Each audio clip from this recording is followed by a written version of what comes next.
So in this section, we're going to talk about the normal distribution and really focus on that, and then we're going to build up to what the standard normal distribution is. So the first thing that you need to know when we're talking about the normal distribution is we need to know the properties and understand what those are so that we can identify when we come into a normal distribution what that is. Okay, a normal distribution, we already said that's a continuous probability distribution for a random variable. The graph of a normal distribution is called a normal curve, and you typically think of the normal curve as that bell-shaped curve that looks like this. It has a bell shape, or sometimes you'll hear it called mound shaped and symmetric.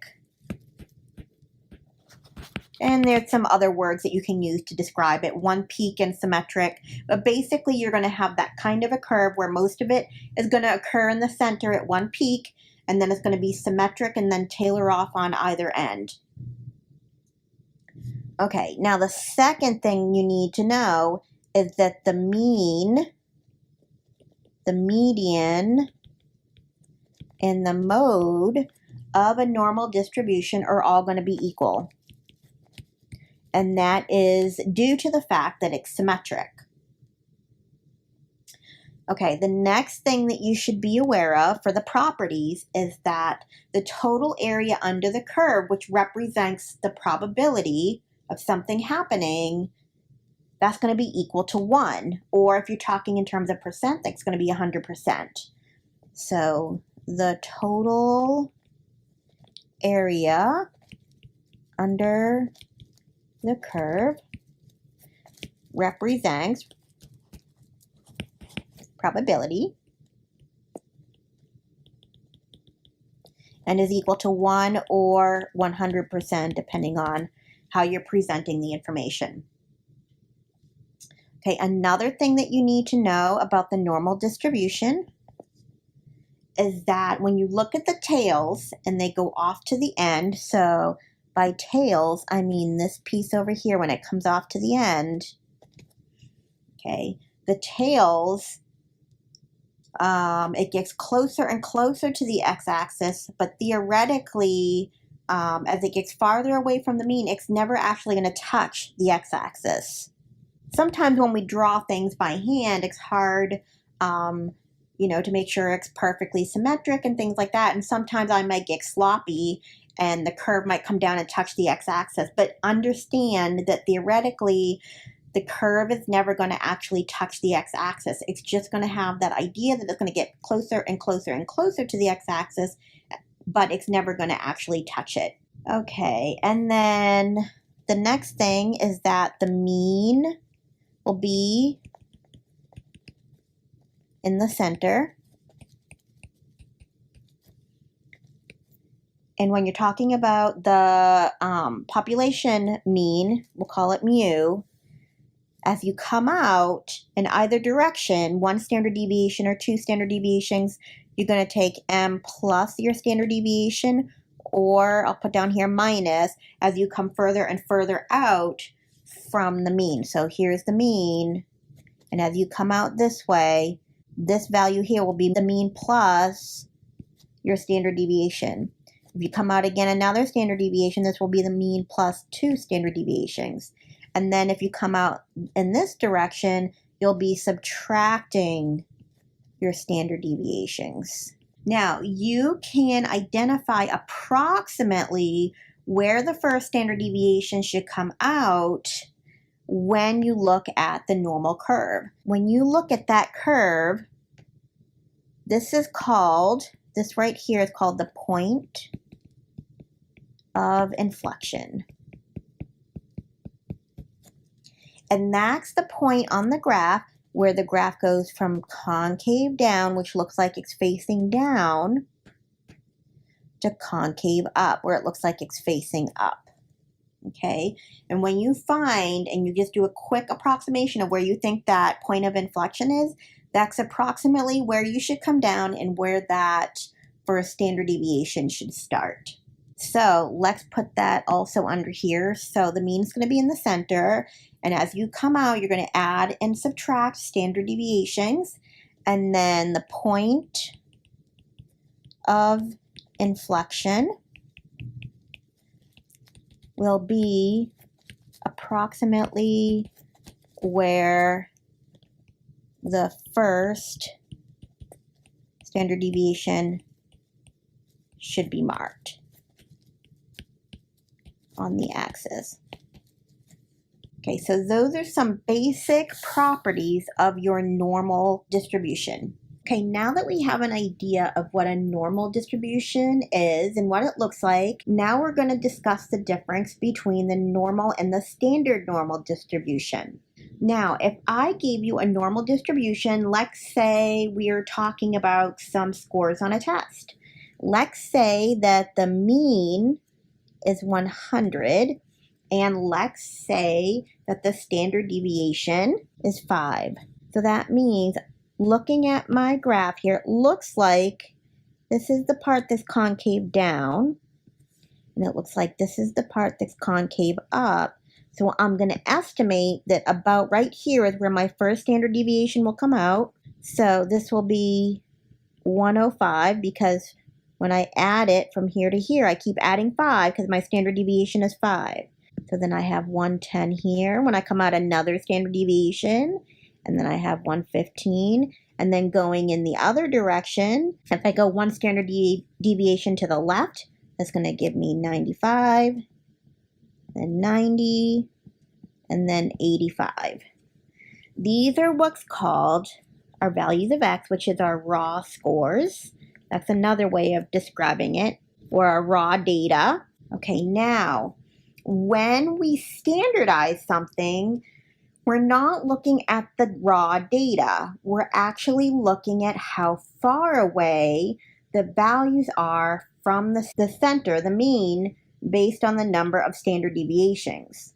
So when we're looking at the standard normal distribution, this curve is going to be always the same, because with the standard normal curve, because we're talking about the distance away from the mean based on standard deviation, that means the center is always going to be 0, because you're 0 standard deviations away from the mean when you're sitting in the center.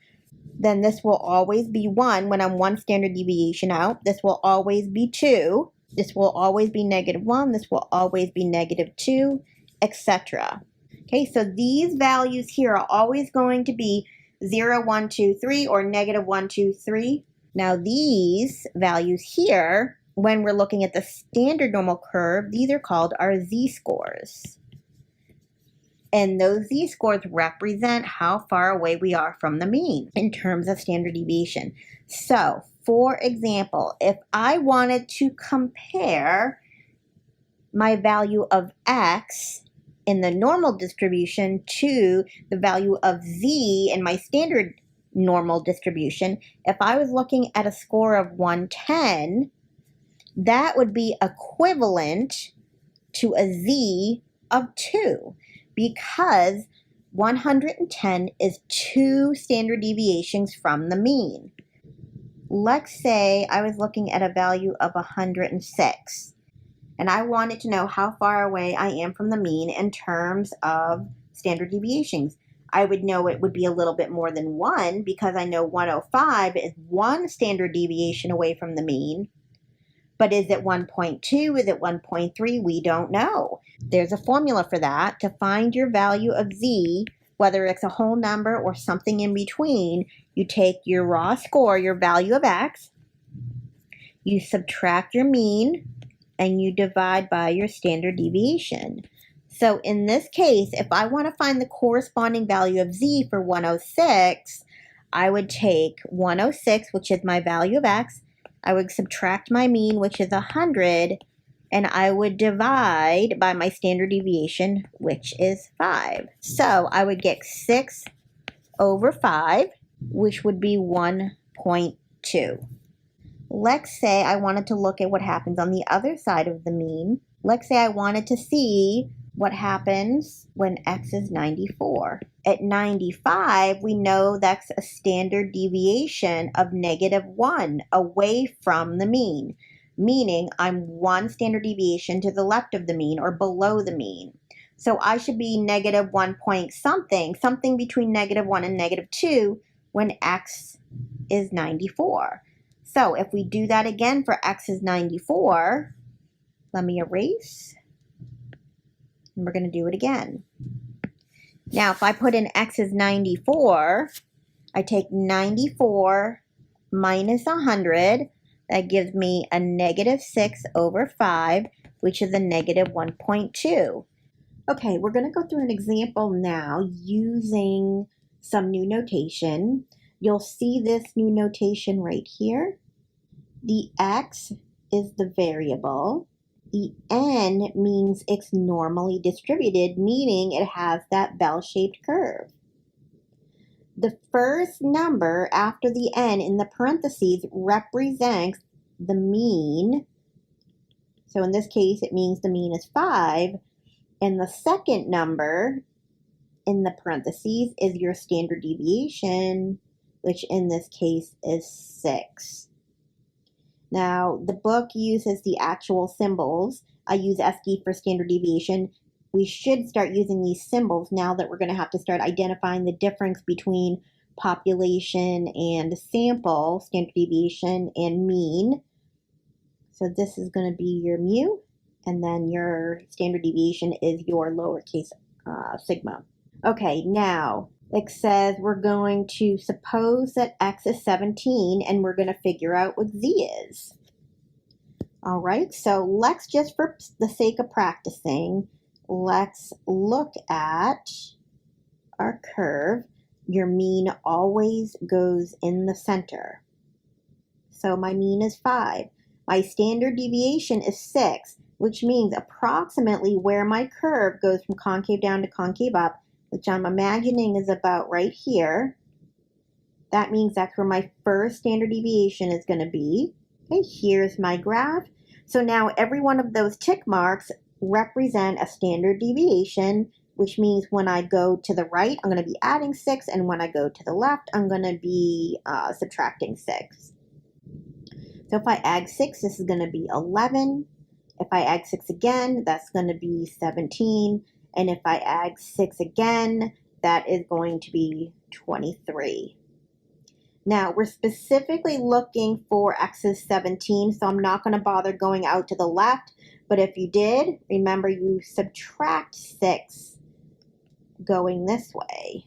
When we think about it in terms of the standard normal curve, remember the standard normal curve shows us how far away from the mean we are in terms of standard deviation.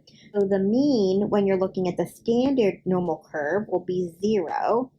Coming out this way, this would be 1, this would be 2, this would be 3. So these are my z's, and that's for your standard normal curve. And then if I come out this way, I would have these. -1, -2, -3.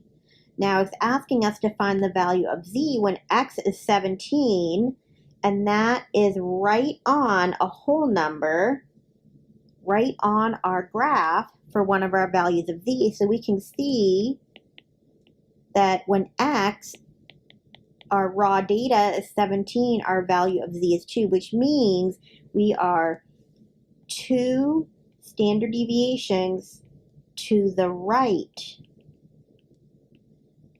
of the mean because it's a positive 2. Now, if it wasn't something that we could visually check on our graph and it was something in between one of our whole numbers, then remember we have this formula, z equals x minus the mean, which is our mu, divided by our standard deviation.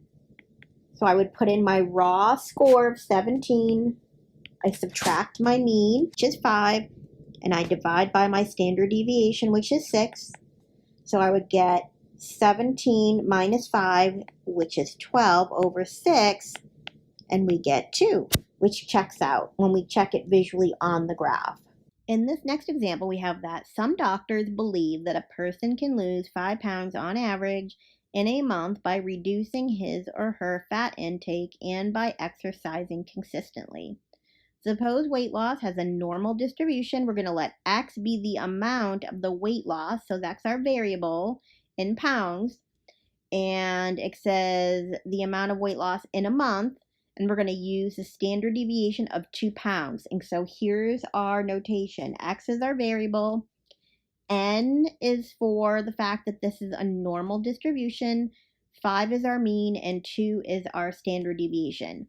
So when we draw a quick sketch of what this looks like, here's 5, which is my mean in the middle. My standard deviation means every time I come out one more standard deviation, that's 2 more pounds. So going in this direction, I'm adding 2 pounds. Going in this direction, I'm subtracting 2 pounds. Okay, now let's use this graph to answer our questions. Suppose a person lost 10 pounds in 1 month. We're going to find the z-score when x is 10. So if I have x is 10, that's right here somewhere. So I know that when I'm sitting on the mean, thinking about standardizing this, so here are our x's, our z's are going to be our standardized values. So this is 0 standard deviations away from the mean. This is 1, this is 2, this is 3. This is -1, meaning 1 standard deviation but to the left. This is -2, and this is -3. So when I look at where x is equal to 10, I'm envisioning that that should be somewhere between 2 and 3 standard deviations away from the mean. And it should be positive because I'm on the right-hand side of the mean or above the mean. So if I come out with an answer that's like 3 point something or -2, like I'll be able to tell right away that I did something wrong because I know it should come out somewhere between 2 and 3. So I'm going to use my formula. Z is equal to x minus the mean divided by my standard deviation. I'm going to take my x, which is 10. I'm going to subtract my mean, which is 5. And then I'm going to divide by my standard deviation, which is 2. So that gives me 5 over 2, which is 2.5. That's my value of z. So this is telling me that I'm 2.5 standard deviations away from the mean, above or to the right of the mean, which is exactly where we see this on our graph. We can visually check it. Okay, looking at the next example, it says suppose a person gained 3 pounds. What is z and x? X, if you gain 3 pounds, you're doing the opposite of losing. In this example, losing weight is positive, right? If I have 5 pounds, that means I'm losing 5 pounds. So we need to do the opposite. Now I want to find my corresponding value of z. So if I look at where -3 is on my graph, right, if I come out, every time I come this way, I'm subtracting 2 because 2 is my standard deviation. That's actually going to lie exactly on a value of z that is -4. So that is a z of -4. Now, if that wasn't easy to see on our graph, then remember you can always use your formula. I have my x minus my mean all over my standard deviation. My x is -3. I'm going to subtract my mean, which is 5, over my standard deviation, which is 2. That gives me a -8, because I have a -3 minus 5, and then over 2, so that gives me a z of -4. In this example, it says the mean height of 15 to 18-year-old males from Chile from 2009 to 2010 was 170 centimeters and a standard deviation of 6.28. male hikes are known to follow a normal distribution. We're going to let x be our variable, which represents the height. And then we have our notation here that we're getting familiar with.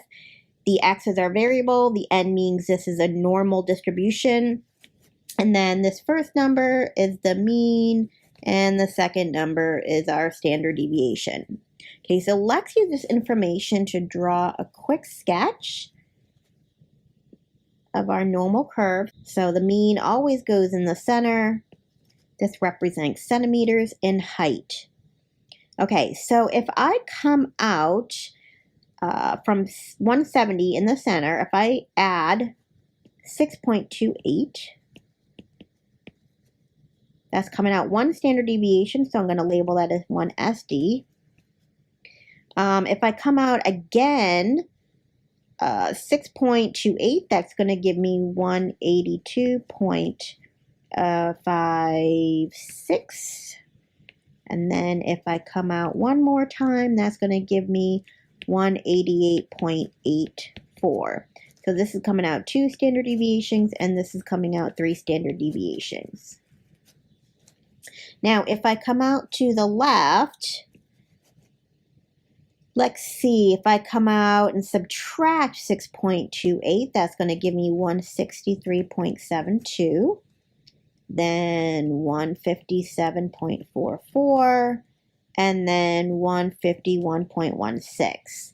Now, as I come out each standard deviation going to the left, because I was subtracting my standard deviation, I'm going to label this as negative 1 SD, negative 2 SD, and negative 3 SD. And now we can use this to help us answer these questions. So let's see, it says, suppose a 15 to 18-year-old male from Chile was 168 centimeters tall. We want to find the value of Z when he is 168 centimeters tall. That's going to be really close to 170, but on this side of 170. So I'm expecting that my value of Z should come out negative. So using our formula, my X, which is my data value, that's 168, minus my mean over my standard deviation. When you put that in on the calculator, you should get negative 0.32. Because it's negative, we know that it's on the left side of the mean. And the 0.32 means that it's 0.32 standard deviations from the mean. Okay, let's look at part B. Part B says, suppose that the height of a 15 to 18-year-old male has a Z-score of 1.27. What is the male's height? So now this is a little bit different because we got to work backwards. We can still use our formula, but now we have to look at it in a different way. Since I want to figure out what my value of X is, and I know everything else, what I'm going to do is I'm going to solve this equation for X. So I'm going to multiply both sides of my equation by my standard deviation, and that will allow us to cross that off. So now I'll have Z times my standard deviation is equal to X minus mu. So now to get X by itself, I have to just add mu to both sides. So my value of X is going to be whatever I get when I take Z times my standard deviation and I add my mu. So this is the formula you want to use when you are looking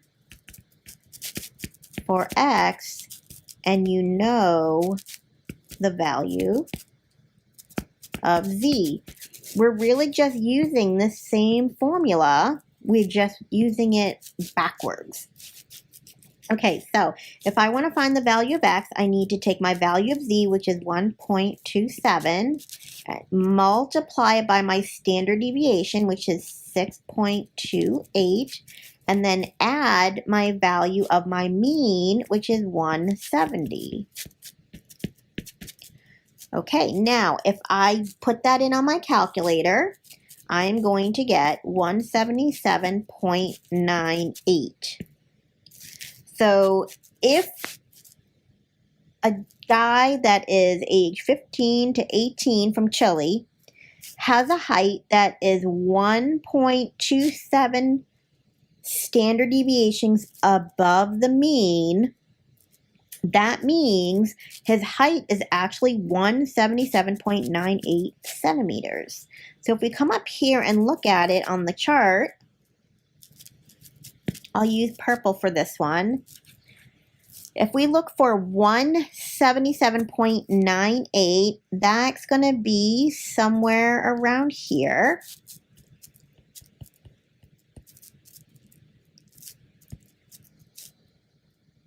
And if you notice, it's between 1 and 2 standard deviations above the mean, and that's why z is positive.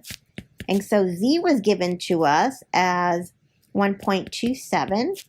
So when x is our raw data is 177.98 centimeters, that means z is 1.27, which tells us a little bit more than 1 standard deviation above the mean. Okay, now we're going to go into more depth with the empirical rule. In previous section, we already started talking about it a little bit, but now we're going to go into it in a lot more depth.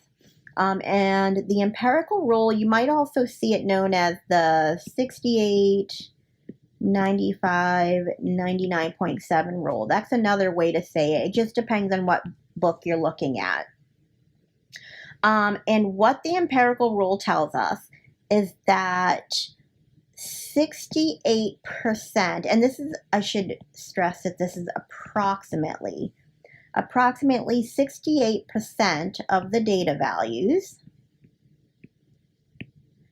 lie between z equals -1 and z equals +1, meaning 1 standard deviation out in either direction of the mean. Then we could say approximately 95% of the data lie between z equals -2 and z equals +2. So if you go out 2 standard deviations out on either side of the mean, 95% of the data is going to fall in that area. And then lastly, if we go out 1 more standard deviation, about 99.7% of the data is going to lie between z equals -3 and z equals 3. Okay, so now looking at this, we're going to break this down a little bit more.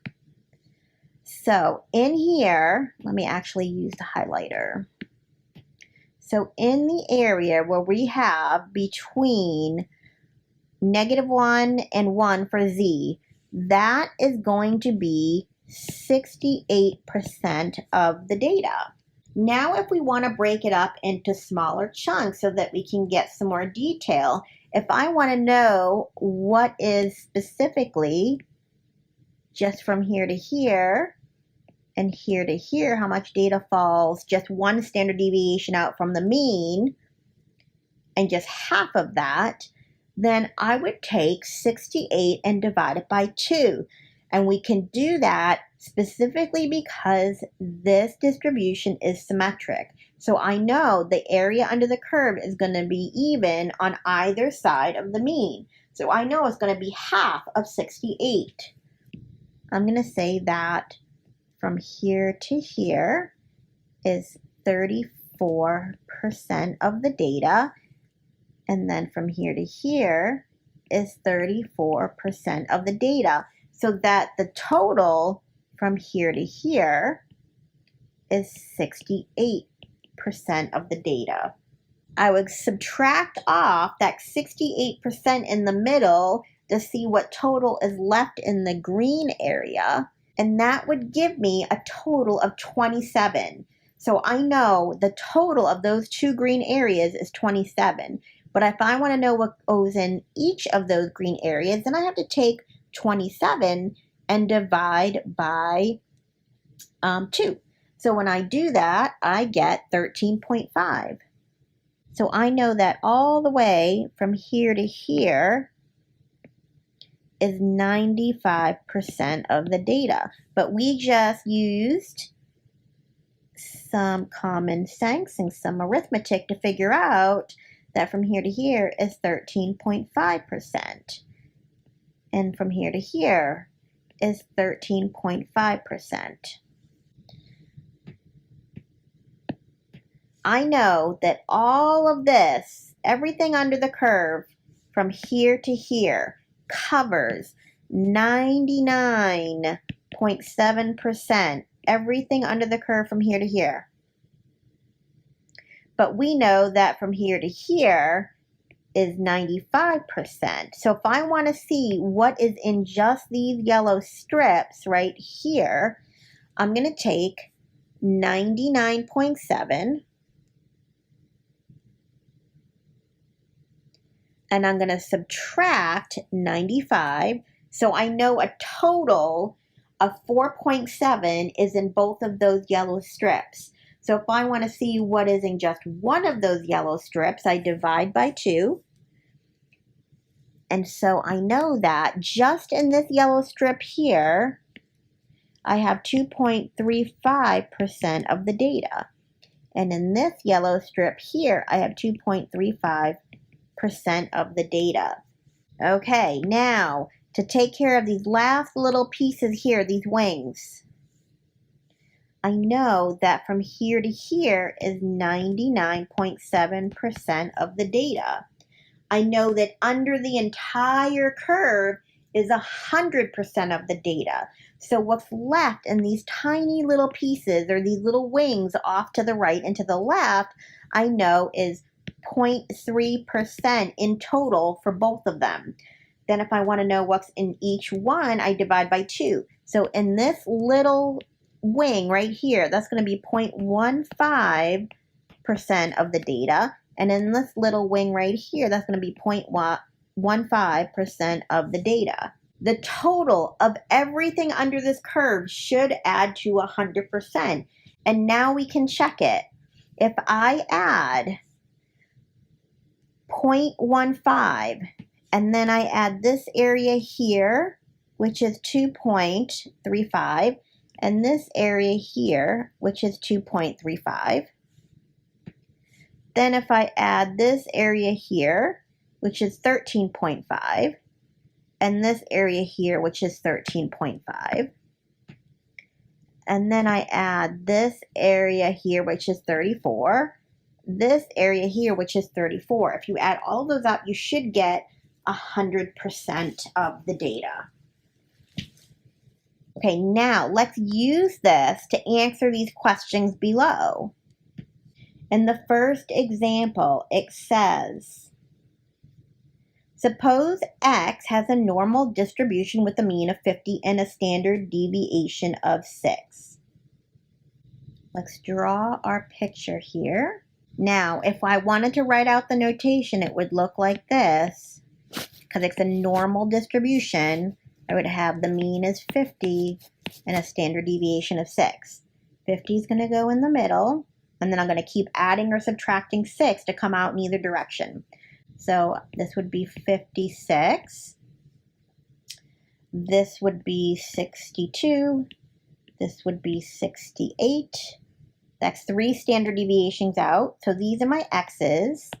If we're looking at our standard normal curve and we're thinking about z's, this would be 0, 1, 2, and 3. Now coming out this way, my x's, if I subtract 6, that's going to give me a 44. If I subtract 6 again, that's going to give me a 38. And then one more time, that's going to give me a 32. Now, if I think about it in terms of standard scores or my z-values, this would be -1, -2, and -3. Now, so what this tells me is we can interpret it like this. Approximately 68% of the data is going to lie between 44 and 56. Because if we scroll back up here and we look at our empirical rule, we said that 68% of the data comes one standard deviation out in either direction. So that's this from here to here, 68%. Now, if I go out another standard deviation from here to here, that's 95% of the data. So I can say approximately 95% of the data lies between 38 and 62, because now we're coming out 2 standard deviations in either direction. Now, if we look at this last one, if we come all the way out this way to 3 standard deviation, that's 99.7% of the data. So I can say approximately 99.7% of the data lies between that's 32 and 68. So that's how we can use the empirical rule to interpret some of this information. In this last example, we are going to look at the heights of men again. We have a normal distribution. The mean is 172.36 centimeters, and the standard deviation is 6.34. Notice they're labeling this a different variable this time, which is totally fine. You just have to keep track of it. All right, so let's make our picture so that we can visually see what's going on here. We have the mean in the center as 172.36. And then every time I come out a standard deviation, that's going to be 6.34. So let's see. If I come out 6.34, that's going to be 178.7. If I come out another 6.34, that's going to be 185.04. And then one more time, that would give me 191.38. Now going in the other direction, I'm going to subtract 6.34. And that's going to give me 166.02. Then 159.68. And then 153.34. Now, using our chart from the empirical rule, I know that this represents 34% of the data. This represents 34% of the data. So for the total purple area, that's going to be 68. Then I know this is going to be 13.5%. And this is going to be 13.5%. And then if we go out again, that's going to give me this area, which is 2.35%. And this is 2.35%. And then out one more time, this little tiny area right here we said was 0.15%. And this little tiny area here was 0.15%. So now we can use this chart to answer our questions. It says about 68% of the y values lie between what 2 values? So we know that 68 would be between here and here. So I would say that it lies between 166.02 to 178.7 centimeters. So 68% of men approximately are between these 2 heights. Okay, now 95% of the y values lie between what two values? Well, 95 we know goes out 2 standard deviations, and we know that we can check it by adding it up. If I take 13.5 plus 34 plus 34 plus 13.5, that gives me 95. And so I know that approximately 95% of men have a height between 159.68 and 185.04 centimeters. So that's between here and here. Same thing now, we're going to go out one more standard deviation in either direction. It says about 99.7% of the y values lie between what two values? Now we're going out to 3 standard deviations, so that would be between 153.34 and 191.38 centimeters. Now, looking at these, now we're going in reverse where they're giving us the heights and we got to figure out the percentages. So this says about what percentage of values lie above 159.68.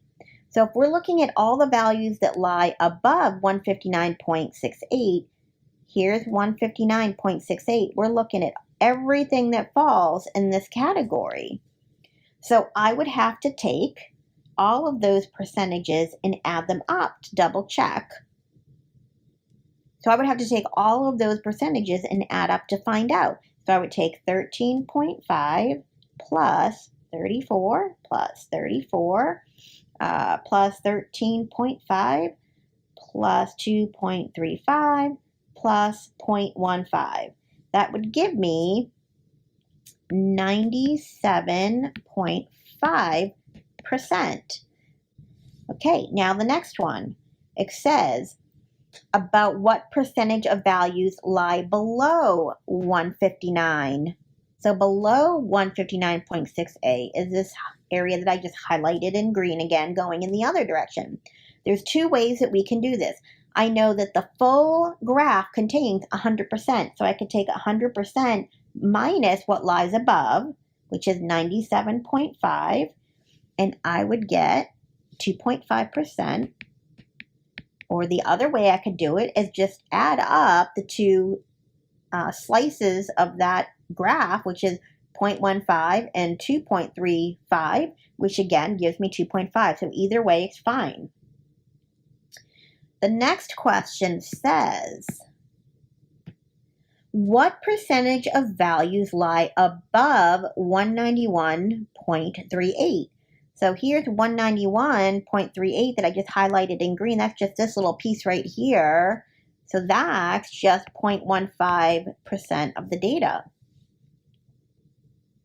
Last question, about what percentage of values lies between 159.68 and 166.02? Well, if I look at those values, I'm going to highlight them in green. So 159.68 is here. 166.02 is right here. So that is just this area right here, which is 13.5. So this graph that we just made together with all the sections built in of all the percentages, it's really important that you keep that handy. Now, I wrote in our specific values that go along with this example. However, if you look up here, we have a general form of that graph right here, where it just shows you based on the standard deviations. So I would definitely keep that handy when you're working on these questions. In this lesson, I'm going to talk to you about how you can use the normal distribution to calculate probabilities. And there are 2 ways I'm going to show you how to do that. The first way is using the calculator. And we're going to use a function called normal CDF. And then the other method is using our statistical tables, specifically for the standard normal curve. Now, when you have a random variable and you know that that random variable is normally distributed, you can find the probability that x will lie on a certain interval by calculating the area under the normal curve on that interval. And we've been practicing that quite a bit so far using the empirical rule. So if you want to use the statistical tables to do this, what you're going to do is you're going to find the area under the normal curve by first converting your upper and lower bounds of that interval using z-scores. And then you're going to use the z-scores to look up on the table to find the area under the curve. Now, this is what it will look like on your table. The table will always give you the area under the graph to the left. So I would take whatever this value is here, x, I would translate it to our value of z, and then you look up on the table for your value of z, will give you the area under the curve to the left.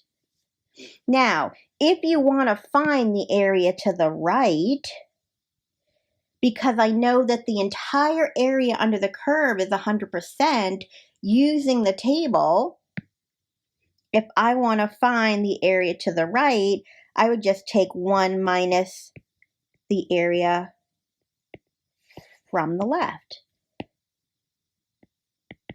That is given in the table. So I'm going to walk you through some examples in this lesson on how to calculate these probabilities both ways, and then you can decide which way you like the best. So in this first example, this is an example to help us understand how the table works. So if I had a normal distribution, and I have some value of x, I'll call it n, and I want to find the value of the probability below. So basically, I'm trying to find this area under the curve that will give me the probability. So what you would have to do is you would have to take the value of n and translate it into your standard score, your z-score, and then you would look it up on your table, and the table would give you the area to the left, which is what we're looking for. So if we're given the area to the left, and we've got that this area is 0.0228, then we know that the probability that x is less than n is 0.0228. Now, if we add an additional part to that, we'll call this part A. If I want to find the probability that x is greater than n, then that's a different question, although we can use our answer from part A. If I want to see what's the probability that x is greater than n, now I'm looking for the area under the curve to the right. That's this purple area. I know that the area to the left is 0.0228 because the table would have given me that information. The table always, I can't stress this enough, the table will always give you area to the left of your value of z. So if you want to know the area to the right or greater than that value, then what you have to do is take 1 minus 0.0228 and find the complement, because we know the total area under the curve is 100% or 1. If I subtract off the area to the left, that will give me the area to the right. So that would give us 0.9772. So I would know that this area in purple is 0.9772. All right, in this example, I'm going to walk you through step by step on how to use the tables and the calculator for all of the parts in this question. And that way, by the end of this question, hopefully you'll have an idea of which method you like better, and you can just stick with that method. So another thing I want to point out before we get started, the methods that we're going to cover in this section can only be used for normal distributions. So you want to make sure that when you're using these tools that the values that are given to you are based on a normal distribution. So for example, if I asked you to hammer a nail into the wall, you wouldn't want to pick up a wrench. You'd want to pick up a hammer. So you want to make sure you're using the correct tool. So when you're using these tools, make sure that you're looking at a distribution that is normal. Okay, so in this example, it says the final exam scores in a statistics class were normally distributed with a mean of 63 and a standard deviation of 5. So our 63, which is our mean, is going to go in the center. And then each of these lines is going to represent 5, which is our standard deviation. So I have 63, and then I'm going to add 5 to get 68. Then I'm going to have a 73. Then I'm going to have a 78. And going in the other direction, we're going to have 58, 53, and then 48. All right, now we have an idea of what this looks like. Part A says, find the probability that a randomly selected student scores more than 65 on the exam. Now, I know that these are my raw scores. These are my X's. My Z's look like this for my standard normal distribution. So if I look at it in terms of my Z's, because that's what I have to use for the table, Z equals 0 corresponds to my X value, which is 63. Z equals 1 corresponds to my X value, 68. So I know if X is 65, that's what we're looking for, it's going to fall somewhere in here. So I know it's going to be between Z equals 0 and Z equals 1. Now it also tells us in the question that we want to find the probability that the student scores higher or more than a 65. So we are looking for this area that's shaded in purple, anything higher than a 65. So we have to first find our value of Z, and like I said, we know that it's going to be between 0 and 1. So I use my formula.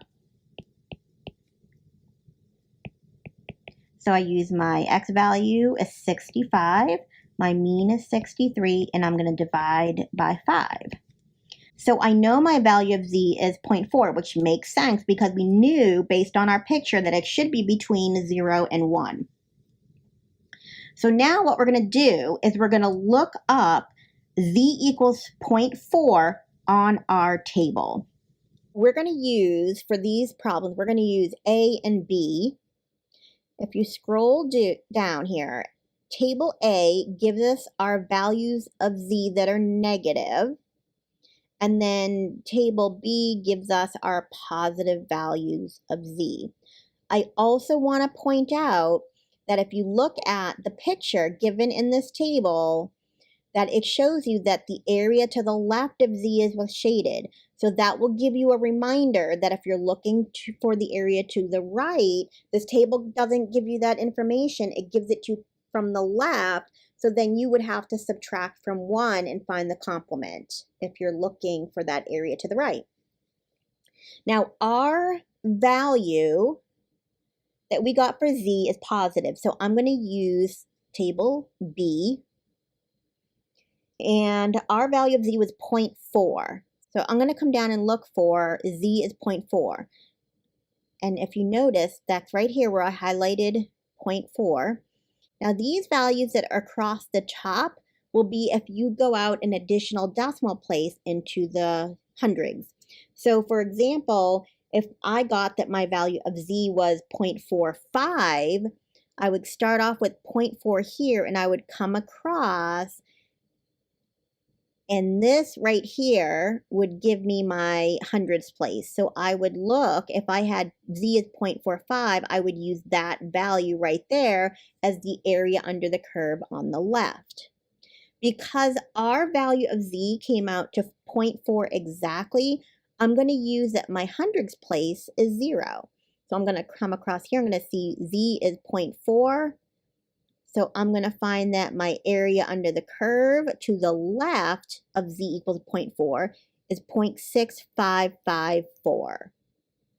Now, because we have the area under the curve this way is 0.6554, and I want to know the area to the right, to find the probability that x is going to be greater than 65, I got to take 1 minus 0.6554, because that's the area in the purple.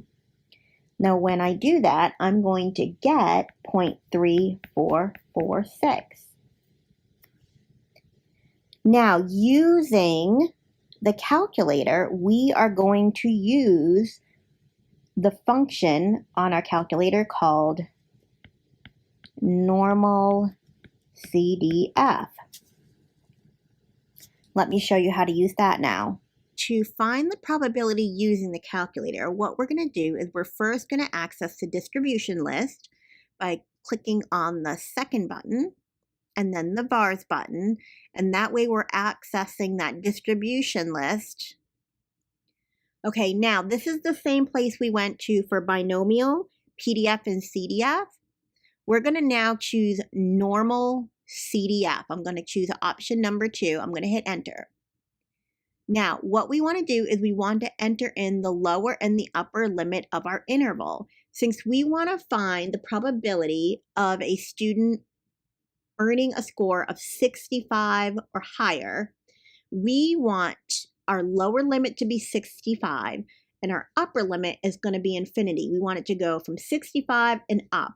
So I'm going to put in 65 here for our lower limit. For our upper limit, we don't have an infinity button on the calculator. It's not a number that we can just plug in.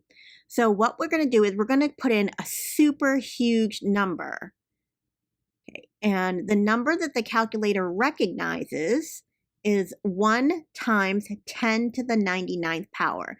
That's scientific notation for a 1 with 99 zeros. So that's a super, super, super huge number. So I'm going to put in 1, and then I'm going to put in the E notation for the scientific notation. Now, to access that E, you're going to use your comma button, and then it's the shift. You'll see that double E there. So you're going to hit second comma to access a double E, but it will come up as a single E. And then you're going to put 99. We want to go from 65 and all the way up to positive infinity. I'm going to put in that our mean is 63. Our standard deviation is 5. And then I'm going to hit enter on paste. It's going to bring us to the home screen, and then I hit enter. So there is my probability, 0.34457833029. That's exactly what we got when we rounded to 4 decimal places when we use the table. When we round to 4 decimal places, we get 0.3446, and that's the same value we got using the tables. Now, if you have a different model calculator where it comes up to the home screen like this, you want to use the same notation. You first put in your lower limit of the interval that you're looking at, then you put in your upper limit, and then you put in your mean and your standard deviation. You close parentheses and you hit enter. Okay, for part B, it says find the probability that a randomly selected student scores less than 85. So we have our normal curve. We need to figure out the value of z that corresponds to x is equal to 85, so we can look it up on our table. So to find z, I take my value of x, which is 85. I subtract the mean, which was 63, and then I divide by my standard deviation of 5. That is going to give me a z of 4.4. So if I look on our standard curve, 4.4 is way over here. Let me fix this. I feel like I made a big mess of that graph. So here's 0, 4.4 will be way over here. And we want to look to see what is the probability that someone is going to score less than 85. So we're looking for this probability here. Everything less than a z of 4.4. Now that's almost everything.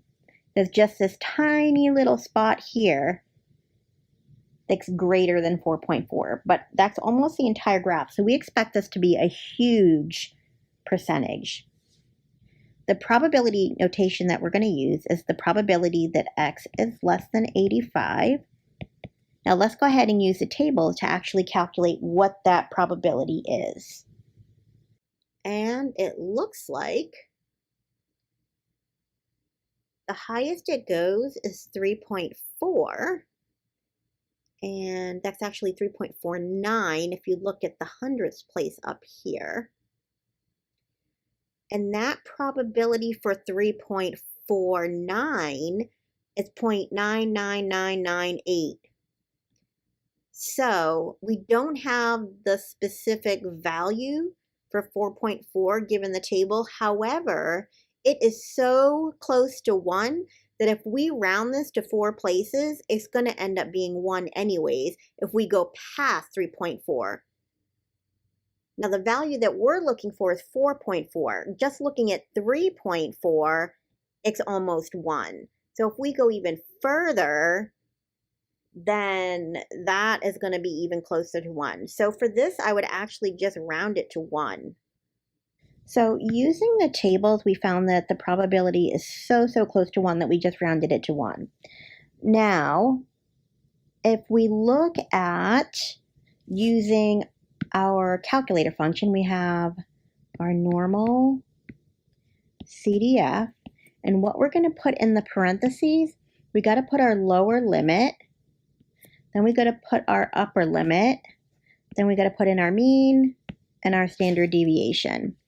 And when we hit enter, that will give us our probability of this happening. Now, for our lower limit, remember what we're looking at.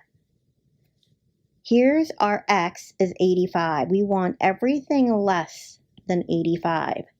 So our interval is going to go from minus infinity up to 85. So 85 is going to be our upper limit. Minus infinity is going to be our lower limit.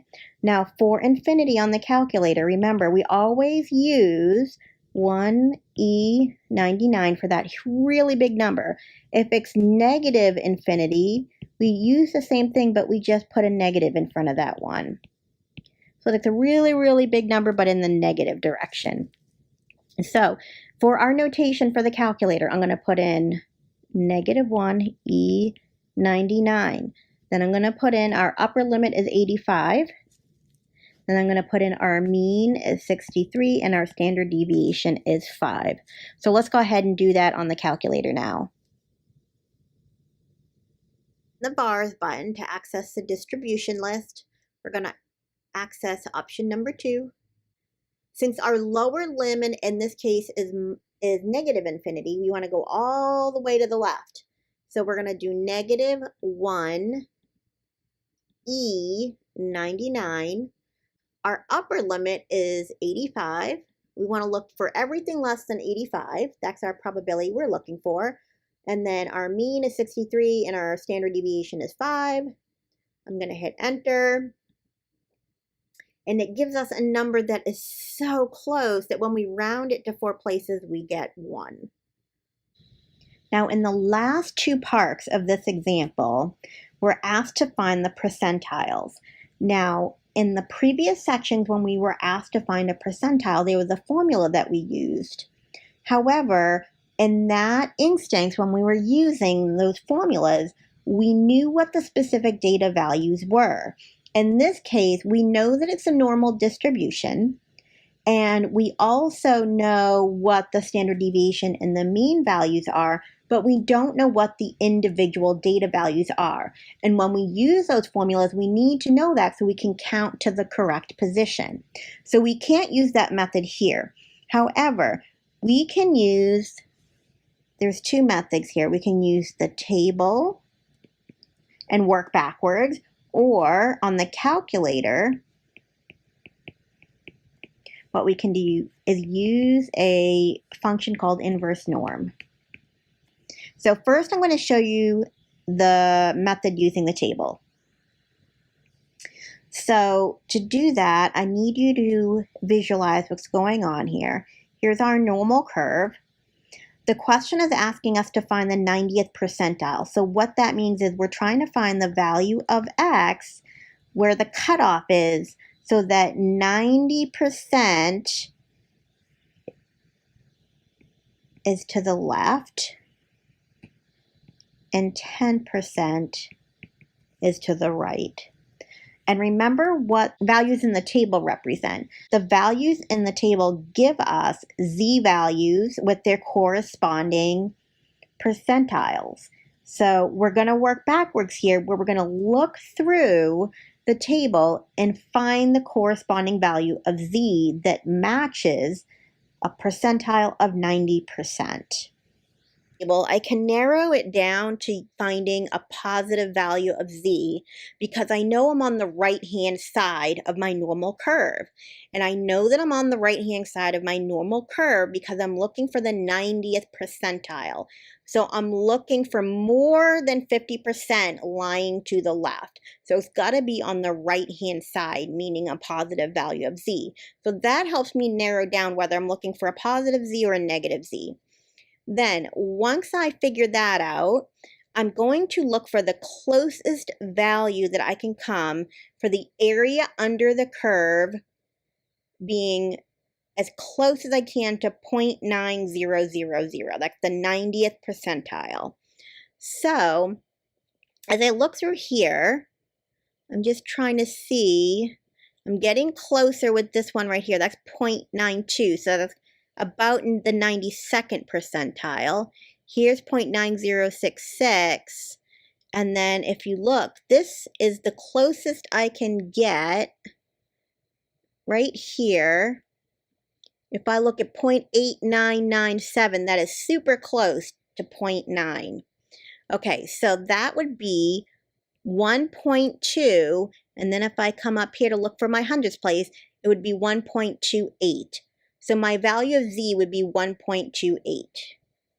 Okay, now that we know the value of z, we know that it's 1.28. We're going to use our formula to work backwards to find our corresponding value of x. So remember we had this formula where we find z by taking x minus the mean over the standard deviation. And then there was another example where we had to work backwards and we found x by taking z times the standard deviation and then we add the mean. Well, because we're looking for x now and we know what z is, we're going to use the formula in reverse, which is this one right here. So I'm going to find x by taking z, which we found from the table is 1.28. I'm going to multiply it by a standard deviation, which is 5, and then add our mean, which is 63. When we do that, we get 69.4. So what does this mean again? Remember, the question asked to find the 90th percentile. So the 90th percentile means if someone gets a score of 69.4, then they're in the 90th percentile, meaning they scored higher than 90% of everybody else. And then only 10% scored higher than they did. So now let me show you how you can additionally do this using the calculator. So now using the calculator, rather than using the table, it's just another way to do it. I'm going to go to the distribution list again. I'm going to hit second bars. And I'm going to use this option right here that says option number 3, inverse norm. I'm going to hit enter. I'm going to put in the area to the left, which is basically the percentile. So I'm going to put 0.90. I'm going to put in my mean, which is 63.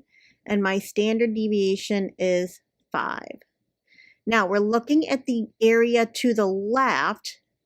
This is the 90th percentile, so I want 90% to be to the left, so I'm going to make sure that that says left, and then I'm going to put paste, and I'm going to hit enter.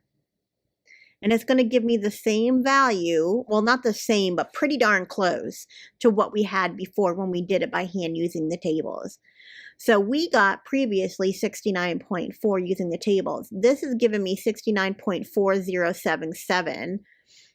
So it's going to be slightly different because the table is just an approximation. If you remember, we weren't able to find the exact percentage of 90. We got really close. We got like 0.8997 or something like that. But we weren't able to find 0.9 exactly. And that's why this is off just a little bit. But it should be close enough that you can get the right answer. In the last part, we're going to find the 70th percentile. So we're going to use the same methods as we did in part C. I'm not going to go through both methods again. I'm just going to use the calculator method, but feel free to practice using the table and the calculator method. If we want to find the 70th percentile, that means I want to find the value of x that makes it so 70% of the data is to the left and 30% is to the right. So I'm going to put in on my calculator using the inverse norm. The first value that you put in is the percentile. So I'm going to put in 0.7 or 0.70, whichever you prefer. Then the next value you put in is your mean, in this case 663. Then you put in your standard deviation, which is 5. If you have the option, some calculators that are newer has that option where you can say that it's to the left, the center, or to the right. So make sure if you have that option, you pick the left. If you have an older model that doesn't give you that option, then by default, it's always going to be to the left. So if you don't have that option, don't worry about it. It's by default to the left anyways. When you hit enter, you should get 65.6. So the value of x that gives us that cutoff is 65.5. So that means if I was a student that got an exam score of 65.5, I would have done better than 70% of everybody else, and there would have been about 30% that did better than me. Okay, in this next example, we have a personal computer is used for office work, at home research, communication, and it goes on to list a whole bunch of things that it's used for. And then it says, suppose that the average number of hours that the personal computer is used for entertainment is 2 hours a day. It also says, assume that the times for entertainment are normally distributed and the standard deviation is half an hour. So we have a normal distribution. I'm going to practice using our notation here. This means the variable x is what we're going to use, and n stands for the fact that we're using the normal distribution. Then we're going to put our mean in here and our standard deviation. Now, if we look at the picture, we have our normal curve here. Our mean is in the center. The question wants to know what's the probability that a person uses it between 1.8 and 2.75 hours a day. Well, 1.8 would be a little bit before 2, so about right here. 2.75 would be about right here. And we want to find the probability of the time that they use it per day falls between those two times. So we're looking for that shaded area under the graph. Now you can use the tables for this. My preference is to use the calculator. Since I walked you through how to use the tables in the previous example and all those different parts, I'm going to now stick to just using the calculator method. but feel free to use the tables if you'd like. Just make sure it checks out with my answer. So the probability notation for this is going to look like this. We want to find the probability that x, which is our variable, is between 1.8 and 2.75. That's the number of hours that someone uses the computer for entertainment purposes. So if we want to use a calculator for this, we're going to use the normal CDF. We're going to go to the distribution menu on our calculator and find normal CDF. We're going to first put in the lower limit, then we put in the upper limit, then we put in our mean and our standard deviation. So in this case, my lower limit is 1.8, my upper limit is 2.75, and then my mean is 2, and my standard deviation, which was given to us in the problem, is 0.5. Now, when I put all that information on the calculator and I hit enter, that is going to give me a probability of 0.5886. So that means that the probability that a household personal computer is used between 1.8 and 2.75 hours a day is, and that's for entertainment purposes, is approximately 0.5886. Now for part B, it says find the maximum number of hours per day that the bottom quartile of household uses a personal computer for entertainment. Well, the bottom quartile would be the smallest 25%. So when we look at the smallest 25%, I want to figure out what that value is. So I'm looking for the value that gives me that cutoff point so that you have the smallest 25%. So I'm working in reverse here. I'm trying to find this value, knowing that I want 25% to lie to the left.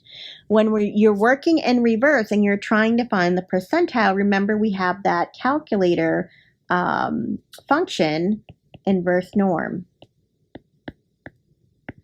So on the calculator, I'm going to put inverse norm. I want my percentile to be 0.25. Remember, this should be the percentile. Then the next thing that you put in is your mean. In this case, it's 2. And then the next thing you put in is your standard deviation, which is 0.5. And that will give you the information you need to figure out that value for x. It says the value of x when I hit enter is 1.66. So this right here, 1.66, tells me the cutoff point for the lowest 25%.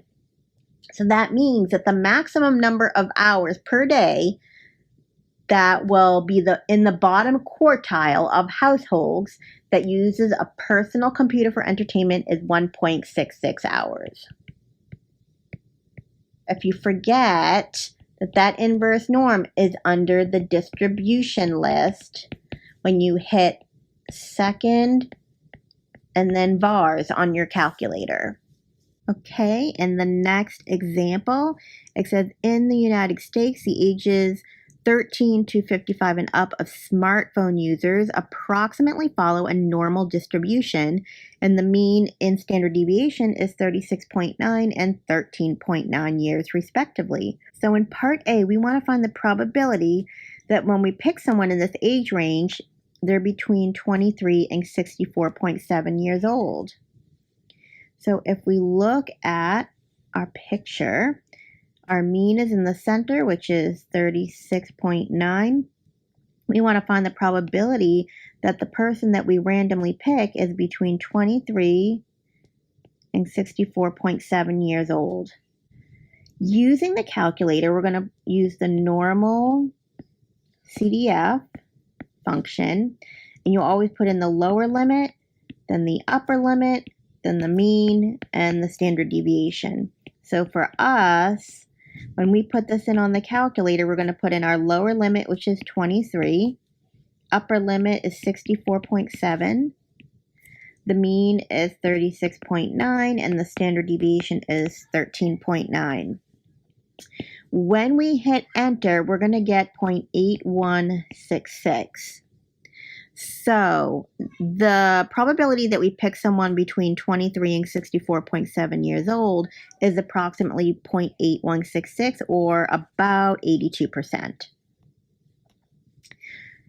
Looking at part B, it says determine the probability that a randomly selected smartphone user is at most 50.8 years old. At most means we want that to be the highest value. So we're looking for this probability here. Now remember, when we're putting in our upper and lower bounds, if we're dealing with infinities, we always use 1e99, or if it's minus infinity, we use negative 1e99 on the calculator. I want to check to see if I'm below 50.8. I'm looking for this probability. So we're going to use the normal CDF function. I'm going to put in my lower limit, which is minus 1e99. Upper limit, which is the highest value that we want, is 50.8. Then my mean is 36.9 and the standard deviation is 13.9. When you put that in on the calculator, you're going to get 0.8413. Okay, part C. Find the 80th percentile of this distribution and interpret it in a complete sentence. Okay, so the 80th percentile means I want to find the value of X so that this cutoff point right here gives me 80% of the data to the left. So when you're working backwards and you're trying to find the percentile of a normal distribution, you want to use the function on your calculator, inverse norm. And you want to put in your percentile.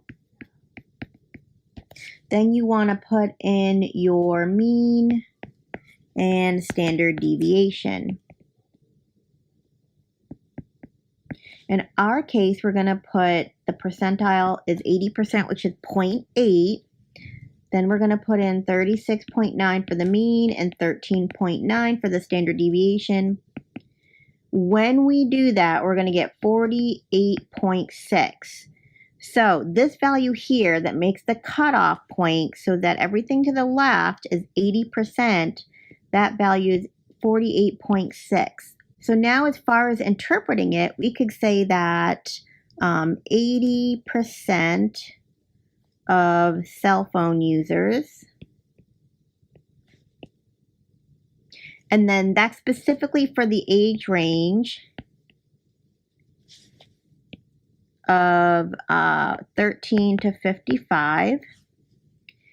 We would say 80% are 48.6 years old or younger. In the next example, we're talking about the smartphone users again, and we have the same mean and the same standard deviation. The mean is 36.9 years old, and the standard deviation is 13.9.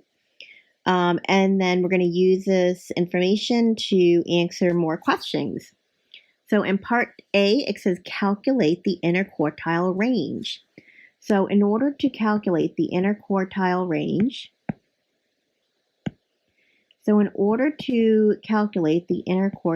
range, we have to find the value of Q3 and subtract Q1.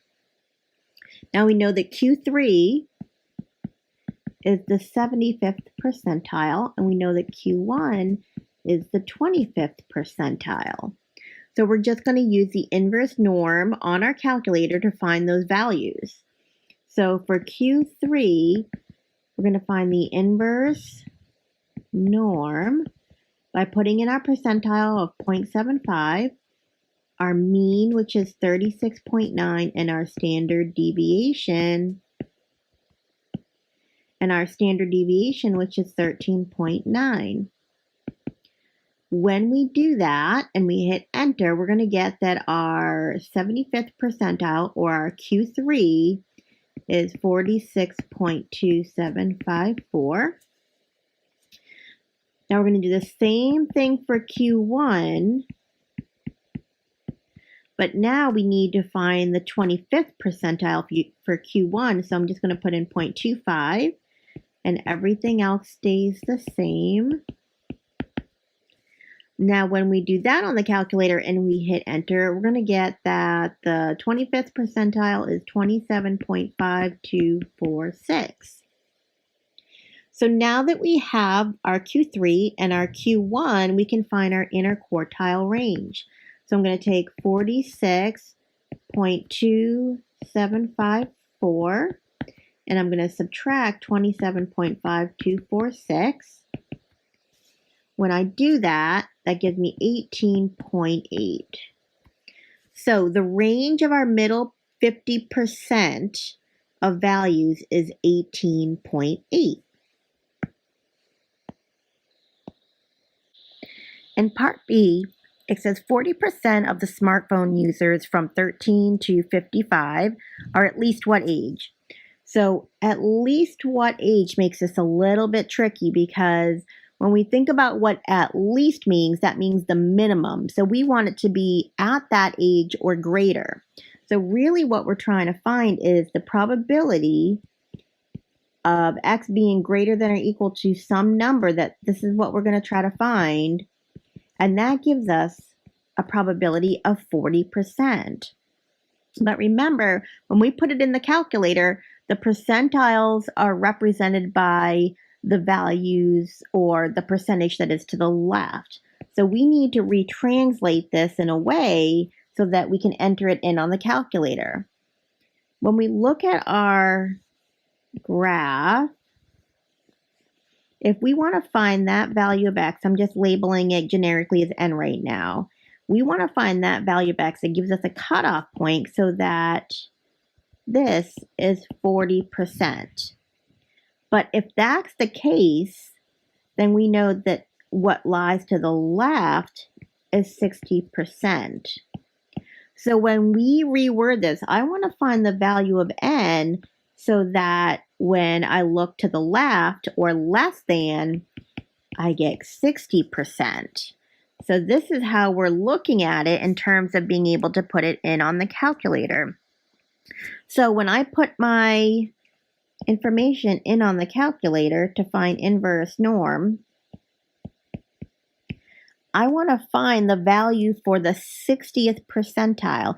Even though we're looking for the 40% cutoff, so 40% is higher, we got to put it in so that it's 60th percentile because we want 60% to the left. So I'm going to put in inverse norm 0.60, and then our mean, which is 36.9, and then our standard deviation, which is 13.9. And when we do that, we're going to get 40.4215. So that tells me that 40% of the smartphone users, and don't forget it's in the age group from 13 to 55, are at least 40.4 years old.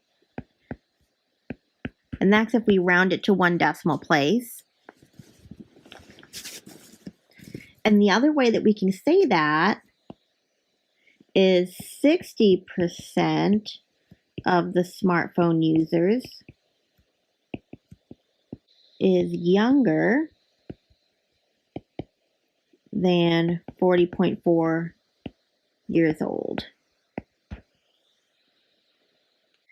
All right, last example of the section. We have a citrus farmer who grows mandarin oranges, finds that the diameters of mandarin oranges harvested from his farm follow a normal distribution and has a mean diameter of 585 centimeters and a standard deviation of 0.24 centimeters.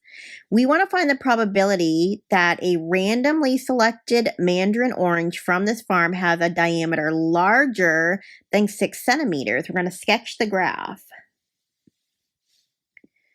All right, so here is our graph. We have the mean, which is 5.85, and this is our centimeters for the diameter, and our standard deviation is 0.24. And again, this is centimeters. So we want to find the probability that if we pick a random orange, that we're going to get a diameter bigger than 6. This is the probability that we're trying to find. So over here somewhere, a little bit bigger than 5.85, we have 6, and we want to find this probability that it's bigger. So we need to find that percentage that falls under that curve to find that probability. So we're going to use our normal CDF. Now for this case, we are going from 6 and up to positive infinity. So our lower bound is going to be 6. Our upper bound is going to be 1E99, and that's because we're going in the positive direction. We want to make sure it's positive 1E99 to positive infinity, and then we have our mean, which is 5.85, and our standard deviation, which is 0.24. Okay, so when we put that in on the calculator, we should get 0.2660. So the probability of selecting a mandarin orange that has a diameter larger than 6 centimeters is about 26.6%. Okay, part B says, we want to find the middle 20% of mandarin oranges from this farm, and we want to find what two values those fall between. So this is what we're trying to do. We want to find the middle 20%. So if this is the mean, which we said was 5.85, we want to find the two values so that in here, that center portion is 20%. Okay, so what this means, if I fill out the rest of this graph and look at the percentages, this percentage would have to be 40%, and this percentage would have to be 40%, and that's because the total under the graph has got to be 100. So if I take 100 minus 20, that gives me 80% is in total in those two orange areas on each side. So then when I take 80% and split it in two to see what's in each orange piece, that's 40%.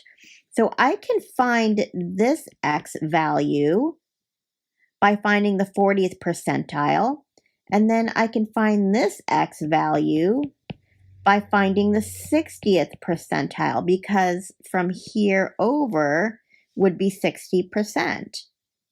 So I'm going to do inverse norm of the 40th percentile, and our mean is 5.85, and our standard deviation is 0.24. When we do that, we get 5.79 centimeters. Now I'm going to find the other X value. So this right here is 5.79 centimeters.